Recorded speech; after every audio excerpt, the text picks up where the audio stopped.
everyone, so this is my first video on how to do some coloured pencil blending.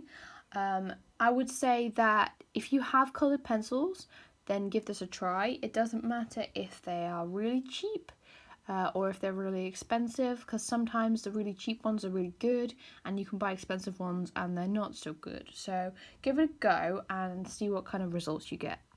I'm going to show you how to blend just using this colouring book that I have, just because I don't want to waste the time doing the drawing first when that's not what the video is about. So the first thing you need to know is layering up the colour really lightly is key here.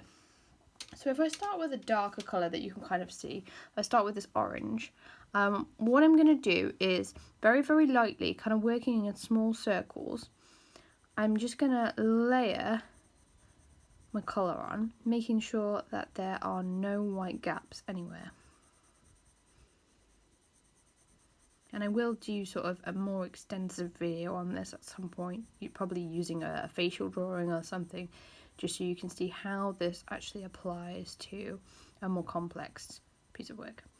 So you see I've got one layer on there, making sure I've not got any white gaps on there, and it's just solid colour. The next thing I'm going to think about is what kind of colours I'd like to use. So I'm going to blend from the yellow, and I think I want it to be lighter on the tip of the leaf and darker at the base. So I'm just going to start building the yellow on top. I'm pulling it out from the edge. Again, I'm doing this really lightly. If you press heavily with your coloured pencils, what will happen is it will sort of create this kind of seal. If I show you somewhere down here, can you see this? Yes. I'll press really hard and it just stops you from being able to blend. If I then try to add a different colour over the top, it just doesn't work as well. You can't really see it. That's why it's really important that you're layering it slowly. So I'm going back in with my yellow, and I'm just pulling this down, thinking, do I want it to go down the middle of the leaf? How do I want it to show? And once I've got kind of what I want on there, I'm going to then add some more of this orange. And I'm going to do that in the middle zone. Again, just with the light layer.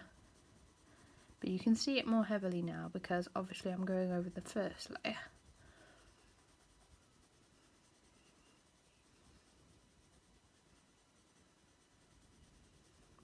And then I'm going to think about going in with a red.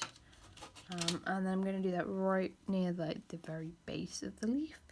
Make sure I'm pulling my strokes with the red inwards to the leaf. I'm not going across it. I'm not going up and down. You can see through the marks I'm making, I'm kind of shading around it.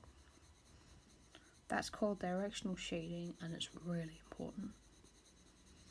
If you don't use directional shading, what you're going to get is something that always looks flat. You're never going to get something that looks really 3D. I'm going back in with my orange.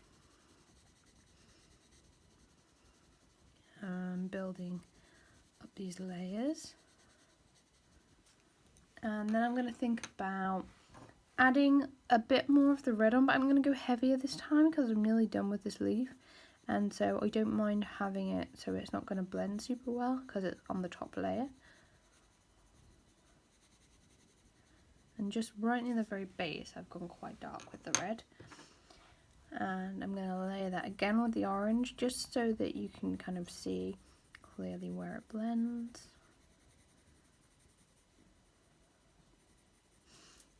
And again with the yellow, I'm going to just do what I did with the red, but on the tip of the leaf, and press on a little bit harder just because it's the last bit I'm doing.